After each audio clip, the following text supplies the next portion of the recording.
Chapter 28. The Child's First School. God's original plan for education. The system of education established in Eden centered in the family. Adam was the Son of God. Luke 3, verse 38. And it was from their Father that the children of the highest received instruction. Theirs, in the truest sense, was a family school. In the divine plan of education as adapted to man's conditions after the fall, Christ stands as a representative of the Father, the connecting link between God and man. He is the great teacher of mankind, and he ordained that men and women should be his representatives. The family was the school, and the parents were the teachers. The education centering in the family was that which prevailed in the days of the patriarchs. For the schools thus established, God provided the conditions most favorable for the development of character. The people who were under his direction still pursued the plan of life that he had appointed in the beginning. Those who departed from God built for themselves cities, and congregating in them, gloried in the splendor, the luxury, and the vice that make the cities of today the world's pride and its curse. But the men who held fast God's principles of life dwelt among the fields and the hills.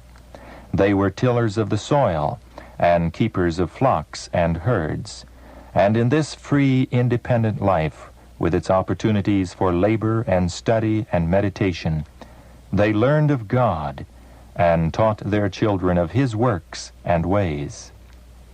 This was the method of education that God desired to establish in Israel. In ordinary life, the family was both a school and a church, the parents being the instructors in secular and in religious lines. In his wisdom, the Lord has decreed that the family shall be the greatest of all educational agencies. It is in the home that the education of the child is to begin. Here is his first school. Here, with his parents as instructors, he is to learn the lessons that are to guide him throughout life. Lessons of respect, obedience, reverence, self-control. The educational influences of the home are a decided power for good or for evil. They are in many respects silent and gradual, but if exerted on the right side, they become a far-reaching power for truth and righteousness. If the child is not instructed aright here, Satan will educate him through agencies of his choosing. How important, then, is the school in the home? Look upon the family circle as a training school where you are preparing your children for the performance of their duties at home, in society, and in the church. It is a sad fact, almost universally admitted and deplored, that the home education and training of the youth of today have been neglected. There is no more important field of effort than that committed to the founders and guardians of the home. No work entrusted to human beings involves greater or more far-reaching results than does the work of fathers and mothers. It is by the youth and children of today that the future of society is to be determined, and what these youth and children shall be depends upon the home. To the lack of right home training may be traced the larger share of the disease and misery and crime that curse humanity. If the home life were pure and true, if the children who went forth from its care were prepared to meet life's responsibilities and dangers, what a change would be seen in the world. Every child brought into the world is the property of Jesus Christ, and should be educated by precept and example to love and obey God. But by far the largest number of parents have neglected their God-given work by failing to educate and train their children from the first dawning of reason, to know and love Christ. By painstaking effort, parents are to watch the opening, receptive mind and make everything in the home life secondary to the positive duty enjoined upon them by God, to train their children in the nurture and admonition of the Lord.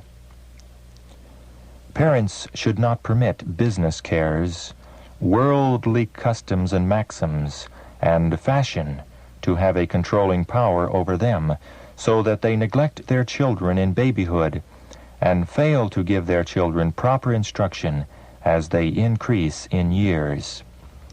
One great reason why there is so much evil in the world today is that parents occupy their minds with other things than that which is all important: how to adapt themselves to the work of patiently and kindly teaching their children the way of the Lord.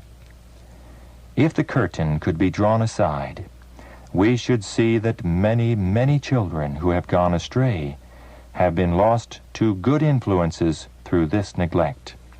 Parents, can you afford to have it so in your experience? You should have no work so important that it will prevent you from giving to your children all the time that is necessary to make them understand what it means to obey and trust the Lord fully. And what will you reap as a reward for your effort? You will find your children right by your side, willing to take hold and cooperate with you in the lines that you suggest. You will find your work made easy. Parents should, in a special sense, regard themselves as agents of God to instruct their children, as did Abraham, to keep the way of the Lord. They need to search the Scriptures diligently, to know what is the way of the Lord, that they may teach it to their household. Micah says, "What doth the Lord require of thee, but to do justly, and to love mercy, and to walk humbly with thy God?"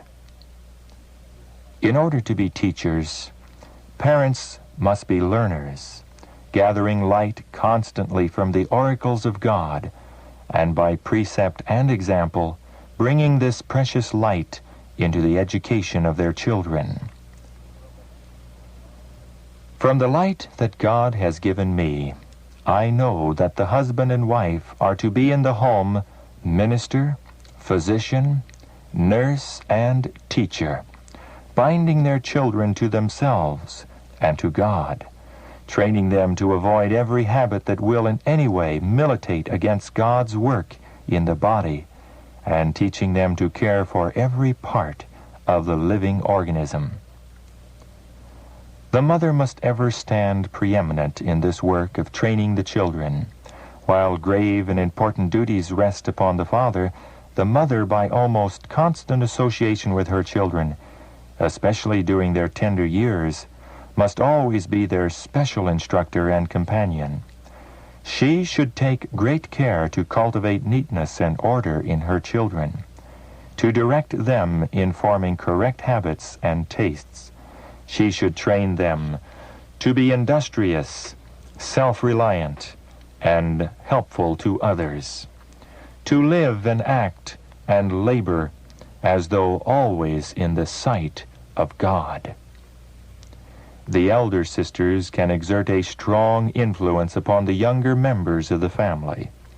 The younger, witnessing the example of the older, will be led more by the principle of imitation than by oft-repeated precepts.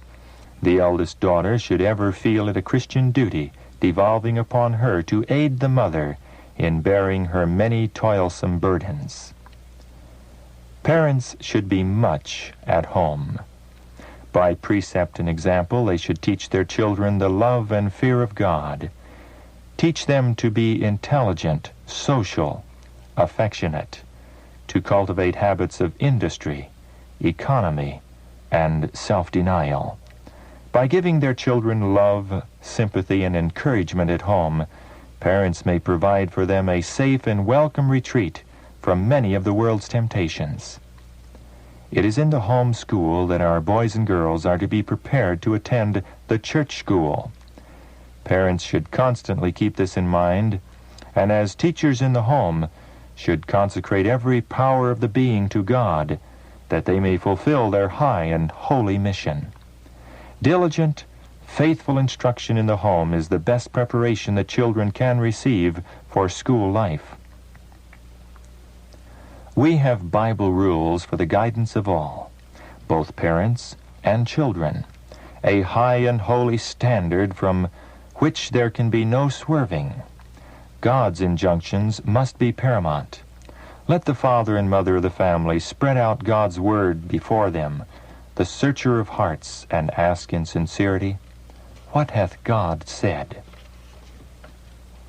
Teach your children to love truth, because it is truth, and because they are to be sanctified through the truth, and fitted to stand in the grand review that shall ere long determine whether they are qualified to enter into higher work and become members of the royal family, children of the heavenly King.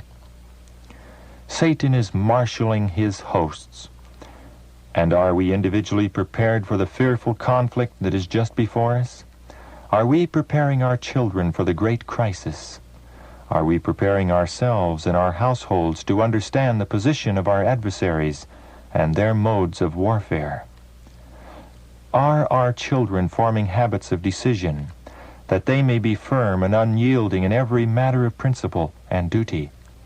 I pray that we all may understand the signs of the times, and that we may so prepare ourselves and our children, that in the time of conflict, God may be our refuge and defense.